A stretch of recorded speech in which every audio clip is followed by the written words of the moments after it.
There are lots of waffle recipes that I love to make, and today we're going to show you how to make a basic, wonderful egg white waffle that's crunchy on the outside and light and fluffy on the inside. You need 1 3/4 cups of all-purpose flour, and notice I'm just digging right into our flour jar for the 1 3/4 cups, 2 tablespoons of sugar, and notice I'm not sifting because I'm going to whisk, which does pretty much the same thing as putting all these dry ingredients through a sieve.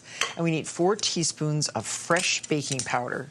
Make sure the baking powder is fresh. If you keep it tightly covered and in a cool, dark place, the baking powder will generally last for quite a while. But check every now and then, because if you don't get that rise out of the baking powder, you will be unhappy with the final result. 1 teaspoon of coarse salt.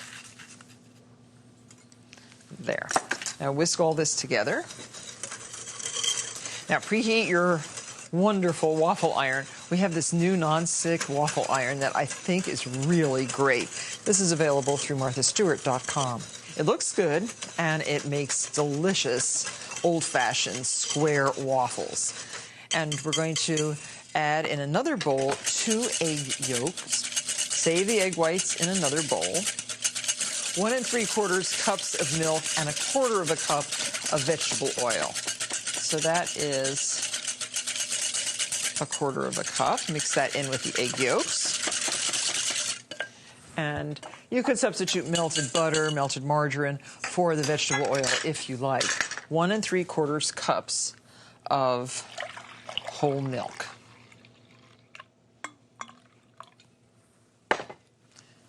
And whisk that in.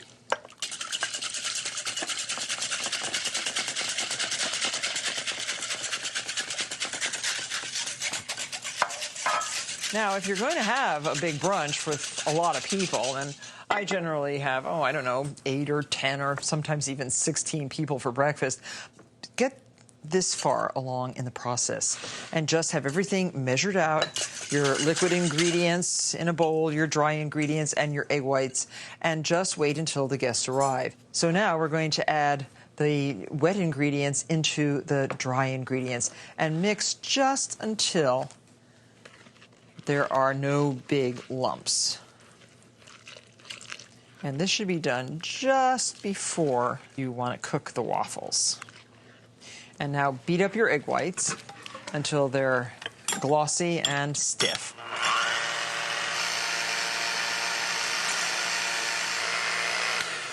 Fold the egg whites into your waffle batter. See, they're stiff, but they're not dry. This lightens up the batter. Start with about 1/3 of them. Yeah, that's good. And then incorporate the rest. If they get too dry, they break down, so be careful. And you see why you can't make giant batches of this.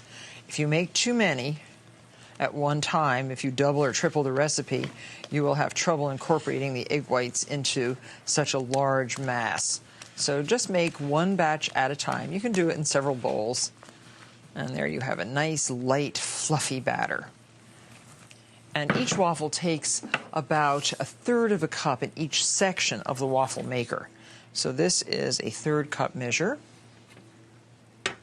Certainly hot enough. Just pour 1/3.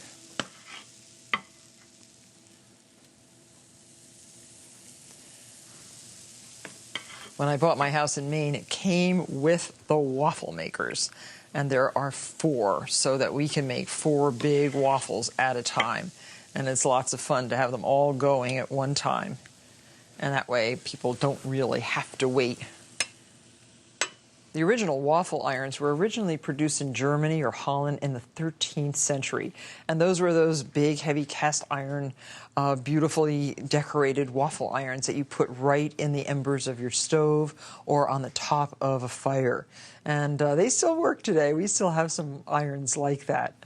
And these iron plates were embossed with coats of arms, elaborate designs, even landscape scenes, as well as the honeycomb pattern that we're familiar with today. And let's see if we're going to see our honeycomb pattern. There it is. So And you can just lift it out. You don't want to scrape it. And one secret of a waffle is you don't want to put it on a cold plate. So you do this with a hot waffle. This crisps up the outside of the waffle, and then it's ready to put on the plate. And it won't get condensation under it. Now you have to put a square of butter on each section. This is if you're really bad. And you have to pour over lots of syrup in all those nice deep holes. And if you think this is enough for one person, well, guess again. They'll want another and another and another. So I'm going to make some more. They're perfect waffles. I'm sure you want to try them this weekend. This pancake recipe is delicious. It's called cloud pancakes. It's great for dads to make for moms on Mother's Day. It's great for kids to make for parents any time of the year. And I think it's just a great recipe to add to your repertoire. And believe it or not, they're made with egg whites and cottage cheese. And they're so fluffy, they're kind of like clouds on the griddle. Combine 6 large egg yolks in a bowl like this, big bowl, and add 2 cups of cottage cheese. That's 1 pint. I like to use the small curd and 1% fat, good for all of us who don't really need a lot of milk fat, but really enjoy cottage cheese. I like having it every day. It's so good. So mix this in with the eggs and also add 2/3 of a cup of all-purpose flour. And we have the flour already pre-measured. 2 tablespoons of sugar. Already looks very, very good.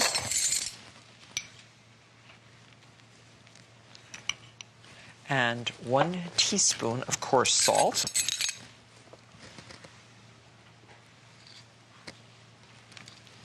And a pinch of ground cinnamon, not too much. Some people don't even like cinnamon. You could add a little nutmeg if you like it instead of cinnamon. You could omit that altogether. And now you're going to beat up the egg whites. 6 large egg whites until they're foamy. Add a little pinch, like 1/8 of a teaspoon, of cream of tartar. And you beat these until they are stiff but not dry. And I'm going to heat up my skillet with 1 tablespoon of butter. And we're going to fold these egg whites. The cream of tartar stabilizes the egg whites. It allows them to beat up nice and fluffy. The egg whites are almost ready. And you're going to whisk 1/3 of the egg whites into the egg yolk mix and then fold in the rest.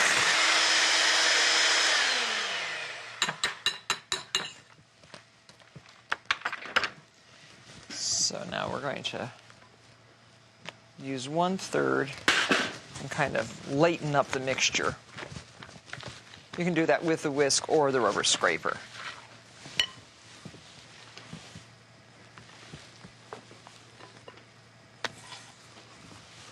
So here's the rest. Now lightly and gently fold in the egg whites. This is what makes the clouds. Now the butter is, it's all melted in the pan, and we are ready to cook our pancakes. Now you can make larger pancakes or smaller ones. I like to use about 1/4 of a cup of the mixture per pancake.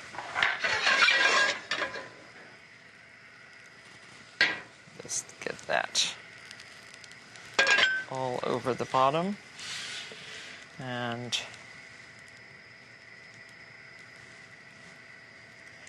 spoon that in. See how cloud-like they are? They're really pretty. That's about 2 minutes per side.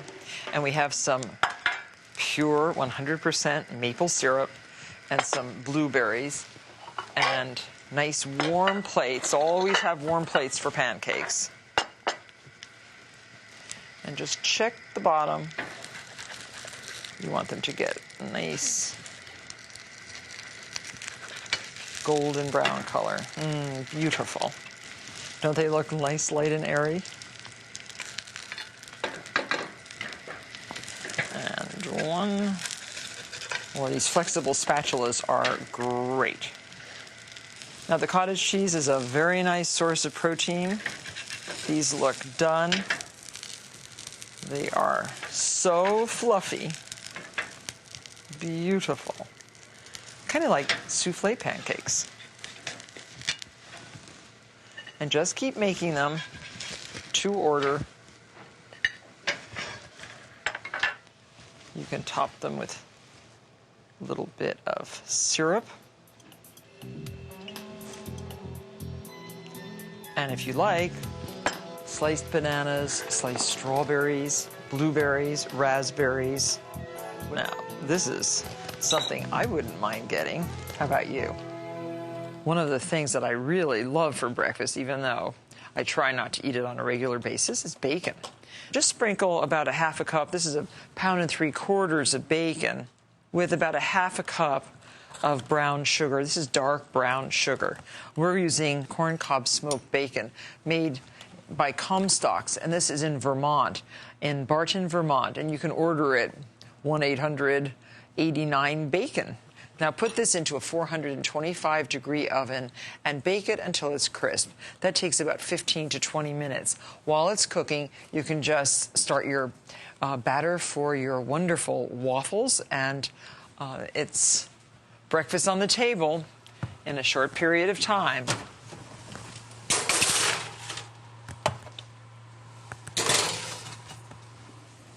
So now check this after 15 minutes. We have some butter melted for these delectable buttermilk waffles. First, we're going to sift our dry ingredients, 2 cups of an all-purpose flour, some light brown sugar, 1/4 cup, 1 teaspoon of baking soda, 1.5 teaspoons of baking powder, and 1/2 teaspoon of ground cinnamon, and 1/2 teaspoon of salt.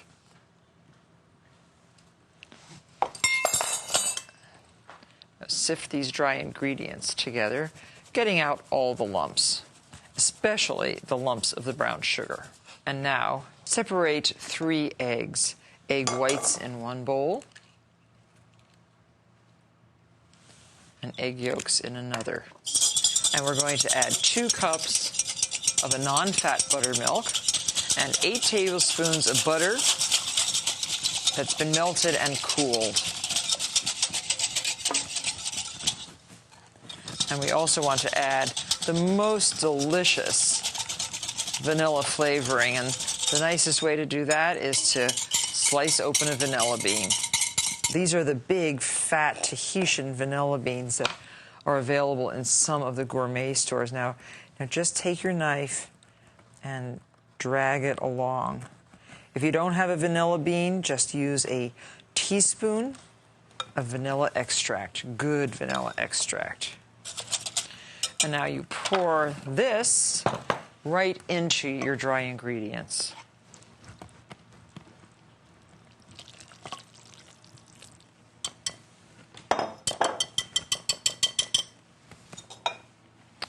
And stir it together.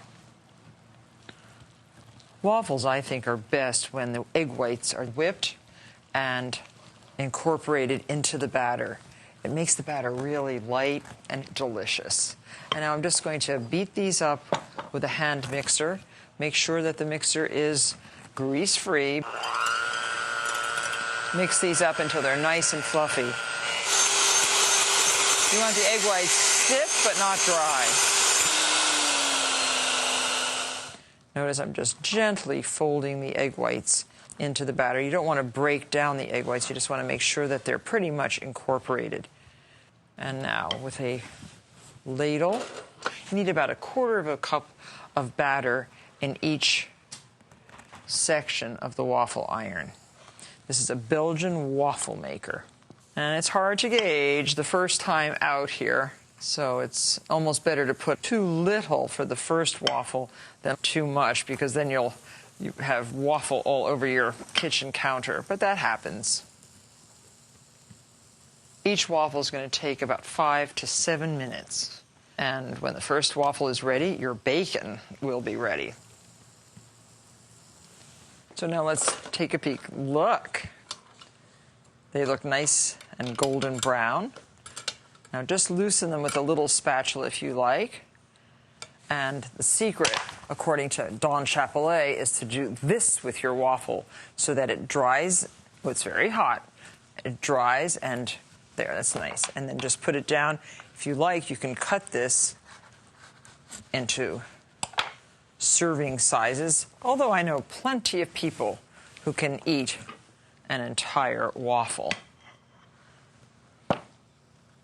What a nice Sunday breakfast.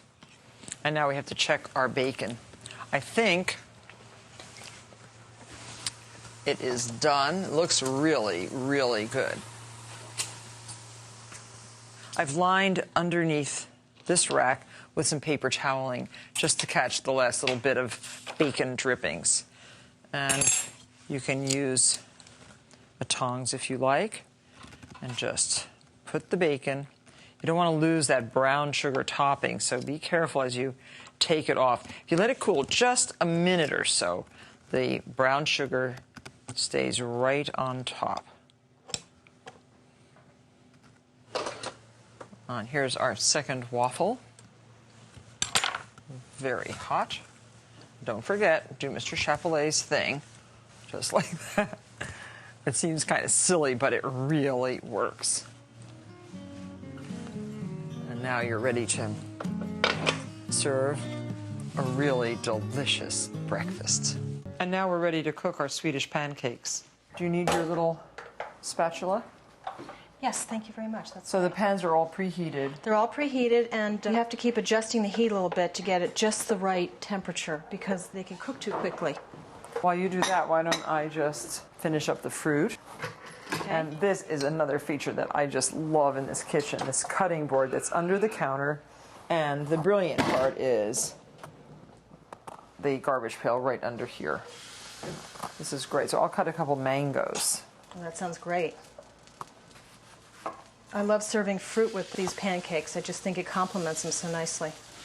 It's about a tablespoon of batter per each round on the pan. Where did you get these pans originally? Because I got some from you. I got one from my mom, and then I found one at a tag sale, and I bought it right away because it's really handy to have two pans going at once.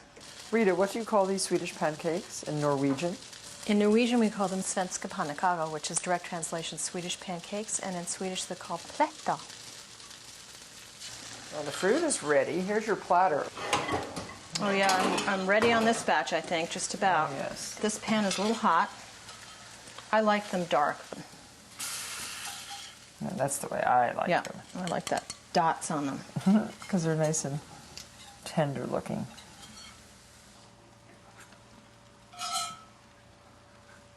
Here we go.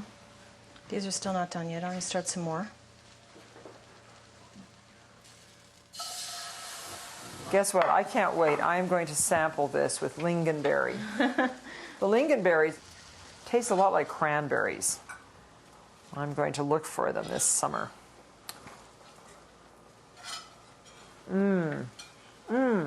So good. They are very similar to crepes, the French crepes, only because of their size and their thickness, they are uniquely Swedish. Oh, they're so good, Rita. Perfect. It's one of my favorite breakfasts. And I'm going to try one with cloudberry. Look at that golden cloudberry. Oh, they're so hot. Ah!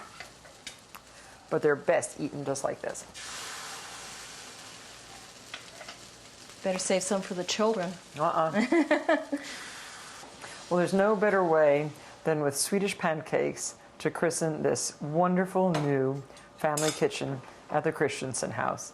And Rita, the table looks beautiful. The bulletin board is excellent. Good. The TVs, one for the table and one for the cook over here. Cooking area.